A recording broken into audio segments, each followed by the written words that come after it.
네, 이제 40여일 앞으로 다가온 미 대선. 해리스 부통령과 트럼프 전 대통령의 지지율이 동률을 보이며 초접전을 이어가는 상황에서 사전투표가 시작이 됐습니다. 트럼프 전 대통령이 2차 TV 토론을 거부하면서 더 이상의 토론은 없을 것으로 보이는데요. 미국 대선 전망을 오늘 김재천 서강대 국제대학원 교수와 함께 짚어보도록 하겠습니다. 교수님 어서 오시죠. 네, 안녕하세요. 예, 자 버지니아, 사우스다코타, 미네소타 등 지금 3개의 주에서 이제 사전투표가 시작이 됐습니다. 지난 대선 때도 무려 70% 가까운 유권자들이 사전투표로 미국 대통령을 뽑았고 워낙 지금 두 후보가 초접전이기 때문에 사실상 이번에 사전투표가 가장 중요하다 이런 이야기들이 많이 나오는 것 같습니다. 맞습니다. 사실 2016년 대선만 하더라도 사전투표, 그러니까 투표자 중에서 사전투표를 한 비율이 40%였거든요. 예. 근데 2020년 대선에서 70%로 지금 말씀하신 대로 70%로 올라갔는데 당시가 이제 코로나 팬데믹 시기여서 사전 투표를 용이하게 좀 제도를 좀 정비한 부분이 있었죠. 예. 근데 이제 그런 제도들이 다 대부분 지금 남아 있기 때문에 이번에도 사전 투표율이 한 60%는 훌쩍 넘길 거라는 지금 예측이 나오고 있습니다. 두 가지에 조금 주목을 해야 될 것 같은데요. 예. 사전 투표율이 높으면 높을수록 조금 민주당에게 유리할 수 있다. 해리스 후보에게 유리할 수 있다. 왜냐하면은 사전 투표를 하는 젊은 층들이 아무래도 친민주당 성향을 보이고 있거든요. 그래서 사전 투표율 그 비율이 얼마나 높을 것인지에 대해서 조금 촉각을 곤두세우고 있는 것 같고요. 두 번째는 이게 사전 투표라고 하더라도 지금 3개 주에서 이미 벌어지고 있는 사전 투표의 경우에는 투표장에 직접 가서 하는 사전 투표 아닙니까? 예. 근데 우편으로 하는 사전 투표가 또 있어요. 우편으로 이제 미국 같은 경우는 연방제를 지금 채택하고 있기 때문에 주마다 선거법이 다 다른데 어떤 주 같은 경우에는 이 우편으로 하는 이 사전 투표를 또 적극적으로 활용하고 있는 주도 있기 때문에 이 우편으로 하는 사전 투표에 대해서 지난번에 트럼프가 문제 제기를 했거든요. 부정 투표가 굉장히 횡행했다고. 그래서 이 우편 투표에 관한 어떤 이 트럼프의 좀 트집 잡기도 하나의 변수가 될 수 있다고 생각합니다. 그렇군요. 사전투표의 방식과 또 투표율이 얼마나 나올 것인가가 역시 관건일 것 같은데 일단 이런 가운데서 해리스 대선 후보가 다음 달 23일에 이제 추가 토론을 하자 이렇게 트럼프 후보에게 얘기를 했는데 일단 트럼프 전 대통령은 사전투표가 일부 주에서 이미 시작이 됐고 늦었다 이렇게 좀 거부를 하고 있는 상황입니다. 이렇게까지 좀 트럼프 전 대통령이 거부를 하는 그 배경에 대해서도 좀 짚어볼 필요가 있을 것 같은데요. 어떻게 좀 보고 말씀하신 계세요? 대로 지금 3개 주에서는 이미 사전투표가 실시되고 있는데 이 시점에서 토론을 더 진행한다라는 것은 적절하지 않다. 근데 이것은 이제 공식적인 이유인 것 같고요. 예. 토론을 한 번 더 해서 트럼프가 재미 볼 게 없다라고 생각을 하는 것이죠. 트럼프가 지난번 TV 토론에서 전 그렇게 못했다고 생각하지 않습니다. 예. 물론 이제 해리스가 쳐놓은 덫에 걸려서 몇 번 화를 벌컥 내곤 했지만 제가 생각하기에는 트럼프가 보여줄 수 있는 최대치를 보여줬다고 생각하거든요. 해리스가 그냥 선천적으로 더 훨씬 뛰어난 토론자인 것 같고요. 예. 준비도 잘 했던 것 같고 한 번 더 토론을 해봤자 트럼프가 만회할 어떤 그런 여지가 없다고 생각했기 때문에 제가 트럼프라고 하더라도 지금 선거에 명운이 걸린 경합주라고 그러지 않습니까? 7개 경합주에 유세를 집중하는 그런 어떤 선거운동을 선택할 것 같습니다. 그렇군요. 자, 지금 미국 뉴욕타임스의 여론조사 결과를 보면 해리스와 트럼프 두 후보의 지지율이 47%로 동률 를 기록을 했습니다. 말씀해 주신 것처럼 TV 토론에서 누가 우세했다라는 평가는 다르겠습니다만 해리스가 일단은 좀 승리했다라는 평가가 우세했기 맞아요. 때문에 해리스가 그럼에도 불구하고 이 TV 토론을 통해서 뭔가 지지율 상승 효과를 얻지 못했다라는 평가가 이번에 이제 동률이 나오면서 그런 평가들이 있는 것 같습니다. 어떻게 좀 보고 계세요? 일단 TV 토론 같은 경우에는 해리스가 승리했다고 보는 것이 맞는 것 같아요. 일단 내용 외적인 측면에서 스타일이라 그럴까요? 이제 말투라든지 손동작, 얼굴 표정 등등 훨씬 더 효율적이었거든요. 하지만 토론 내용만을 놓고 봤었을 때 어떤 정책적인 면에서는 해리스가 해리스만의 어떤 그런 비전이나 정책, 바이든과 차별하지 못했다고 생각해요. 한 여론조사 결과에 의하면은 지금 미국 유권자들은 다음 행정부가 바이든 행정부로부터 큰 변화를 이끌어내야 된다. 한 65%가 그렇게 해야 된다라고 답을 했어요. 예.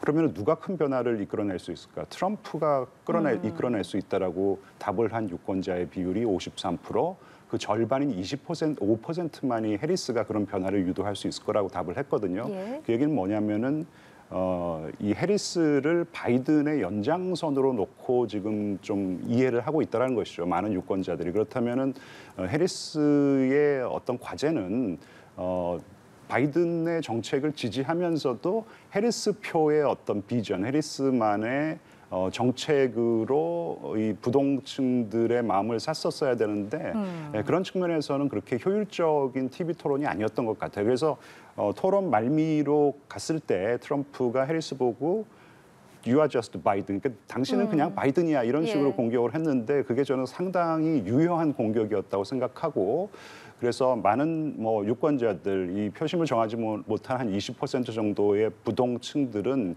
여전히 이 해리스에게도 마음을 열지 못하고 있는 그런 상황이라고 생각합니다. 네, 해리스만의 어떤 정책, 비전이 조금 부재했던 것이 이 부동층의 마음을 이끌지는 네, 차별화에는 못하지 좀 않았나. 성공하지 예. 못했다고 생각합니다. 그렇군요. 또 다른 여론조사 결과도 보면 지금 해리스에 대한 비호감도가 트럼프보다 더 높다라는 조사 결과까지도 나왔습니다. 사실 뭐 호감도 비호감도가 굉장히 또 이 표에는 직결이 되는 중요한 또 역할이기 하기 때문에 이 부분은 또 어떻게 해석해봐야 될지도 궁금하네요. 그러니까 뭐 다양한 이유가 좀 작용하고 있는 것 같은데요. 해리스의 인종 뭐 그리고 여성이라는 것 등등 다양한 요인이 조금 호감도 비호감도에 작용을 하고 있는 것이 아닌가. 또 하나는 해리스가 좀 급진 좌파라는 어떤 이미지를 예. 극복하지 못하고 있는 것이 아닌가. 그러니까 사실 해리스 그리고 부통령 후보 지명자인 월즈까지 포함해서 정책적으로는 상당히 매우 진보적이라고 할 수 있거든요. 예. 세제 개혁안이라든지 교육 정책, 뭐 성소수자에 대한 어떤 정책, 마리아나 뭐 합법화 문제까지 포함해서 상당히 진보적인 정책을 추진해 왔는데. 그러니까 해리스와 이 월즈가 이미지 면에서는 굉장히 온화하고 또 뭐 친화적인 성격이 있는 것은 분명하지만 예. 약간은 보수적이고 또 뭐 중도층까지 포함해서 그들의 마음을 살 수 있는 어떤 그런 정책 지향점을 보이지는 못했다는 것이죠. 이런 예. 것들을 트럼프가 나름대로 효율적으로 공략을 했던 것 같아요. 급진좌파로 지금 색칠을 하고 있고 이런 것들 때문에 아까도 말씀을 드렸지만은 중도 성향의 유권자들이고 약간은 보수적이라고 할 수 있는 유권자들, 부동층들이 마음을 열지 못하고 있는 것이 아닌가 생각합니다. 알겠습니다. 2016년 대선으로 거슬러 올라가 보면 그 첫 토론에서 당시 힐러리가 60% 넘게 일단 그 트럼프를 이겼는데 정작 선거에서는 지는 결과를 받았었거든요. 그렇기 때문에 이번에도 뭔가 그 힐러리의 악몽이 재현되는 게 아니냐, 뭐 이런 이야기들이 미국 내에서 나오는 것 같습니다. 네. 실제로 좀 그럴 가능성도 있다고 보세요? 충분히 가능성이 있다고 생각합니다. 왜냐하면 지금 전국 단위의 지지율 같은 경우에는 물론 지금 최근에 나온 이 뉴욕타임즈 조사가 47대 47 동률을 보이고 있지만 그래도 근소하게나마 해리스가 우세하다라는 그런 여론조사 결과가 조금 네. 더 많거든요. 네, 하지만 7개 경합주로 들어가서 그 지역의 이 여론조사를 살펴보면 정말 오리무중이에요. 예, 누가 이길지 그리고 누가 우위를 점하고 있는지 정말 초박빙이기 때문에 예측 불허 상황이고 그렇기 때문에 이 전체 유권자 득표율에서는 해리스가 높게 나올 수 있지만 최종 네. 결과가 하지만 경합주에서의 승부는 다른 얘기다 해서 충분히 트럼프가 이길 수 있는 어떤 그런 경우의 수도 많다고 생각합니다. 네, 말씀해 주신 것처럼 무엇보다 이제 중요한 건 경합주가 네. 어떻게 이제 여론이 형성이 될 것인가인데 사실상 지금 캐스팅 보트를 줬다라는 그 7개 경합주에서도 해리스의 손을 들어주지 않은 것으로 지금 또 확인이 되면서 네. 글쎄 앞서 오리무중이다, 예측 불허다 이런 말씀해 주셨는데 좀 네. 주마다 좀 어떻게 좀 결과가 나오고 있는 겁니까? 그러니까 지금 뭐 7개의 경합주라고 하면은 뭐 썬벨트 스테이트라 그러죠. 예. 일조량이 많기 때문에 썬벨트 스테이트라는 별칭이 있는데 네바다, 애리조나, 조지아 그리고 노스캐롤라이나가 예. 있고 그리고 블루월 스테이트라고 합니다. 블루는 민주당을 상징하는 색깔이고 월이라는 것은 그만큼 민주당의 지지세가 강했기 때문에 원래는 민주당에 유리한 어떤 그런 주류 분류가 됐지만 이제는 조금 경합주의 성격을 띠게 됐다. 네. 대표적으로 위스콘신, 미시간 그리고 이제 펜실베니아입니다. 일반적인 분석은 이 선벨트 스테이트 네 곳은 그래도 트럼프가 조금 유리한 것이 아니냐. 그리고 블루월 스테이트 세 곳은 해리스가 유리하다라는 것인데 이게 이제 조금 뭐 최근 판세가 좀 뒤죽박죽 돼서 근데 트럼프에게 좀 문제라면 문제라는 것이 트럼프가 이 선벨트 스테이트 네 곳을 다 가져가더라도 펜실베니아 그러니까 블루월 스테이트 중에서 한 곳을 못 가져가면은 선거인단 수에서 270석을 못 채운다라는 것이에요. 270을 넘어야지 이제 대통령이 당선이 되는 거거든요. 그래서 반드시 그 중에서 이 위스콘신과 미시간을 가져오는 것은 조금 어렵고 그렇다면은 현실 가능성이 가장 높은 그런 주가 펜실베니아이기 때문에 펜실베니아는 반드시 가져와야 된다는 것이에요. 트럼프 같은 경우에는. 그렇군요. 근데 이제 해리스 같은 경우에는 블루월 스테이트 세 곳을 그냥 다 가져오면 거기서 그냥 승부가 끝납니다. 270석을 넘기는 것이고 설사 뭐 펜실베니아를 하나 뺏기더라도 이 선벨트 스테이트에서 한두 군데를 가져오면은 해리스가 이길 수 있다라는 것이에요. 그래서 경우의 수로만 놓고 따져본다면은 해리스가 조금 이길 수 있는 경우의 수가 더 많다라는 것인데 지금은 지금 뭐 여론조사 결과가 워낙 뒤죽박죽으로 나오기 때문에 그래서 제가 오리무중이고 초박빙이라고 말씀을 드린 것입니다. 그렇군요.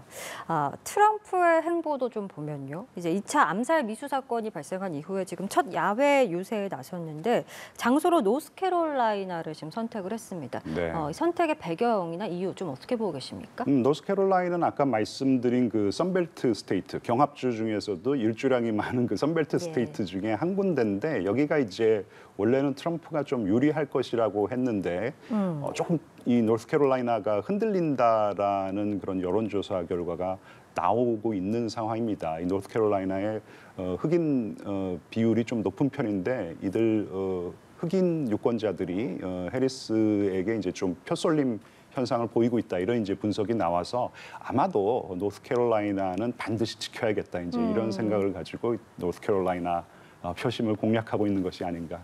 그렇게 판단합니다. 네, 자 지금 유례없는 혼돈 속에서 펼쳐지고 있는 미국 대선인데 앞으로 이제 한 40여일 남아 있는데 뭐 좀 남은 변수랄까요? 어떤 것들이 좀 있으리라고 예상하십니까? 돌발 변수가 남아있기 때문에 사실 어떤 변수인지 예측하기가 참 어려운 것 같아요. 지난번 두 번째로 트럼프를 대상으로 한 암살 시도가 있지 않습니까? 저는 전혀 예상하지 못했어요. 뭐 3차 암살 시도가 없으리라는 법도 없을 것 같은데 제가 조금 주목하고 있는 것은 가자 전쟁의 확전 여부예요. 지금 이스라엘 같은 경우에는 확전을 불사하고 지금 굉장히 과감하게 대응을 하고 있는데 그나마 이란의 새로운 대통령이 자제력을 좀 많이 발휘하고 있는 것 같고요. 아무래도 가자 전쟁이 중동 전체로 확전이 된다 그러면은 상당히 해리스에게는 불리할 수 있을 것 같고요. 지금 지난주에 이 연준의 빅컷이 나왔는데 이것은 분명히 해리스에게는 조금 유리한 어떤 그런 정책 결정이었던 것 같아요. 근데 그렇지만 표심이 그렇다고 지금 요동치고 있는 것 같지는 않고요.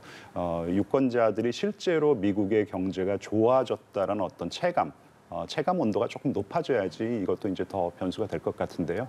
돌발 변수가 조금 있을 것 같아가지고 예측 불가능이고 끝까지 지켜봐야 된다는 것이 제 생각입니다. 끝까지 간다 이번 선거는. 네. 알겠습니다. 이제 40일 앞으로 다가온 미국 대선 끝까지 간다는 말씀 남겨주셨습니다. 자, 미국 대선 전망 오늘 김재천 서강대 국제대학원 교수와 함께 이야기 나눠봤습니다. 오늘 말씀 고맙습니다. 네, 감사합니다.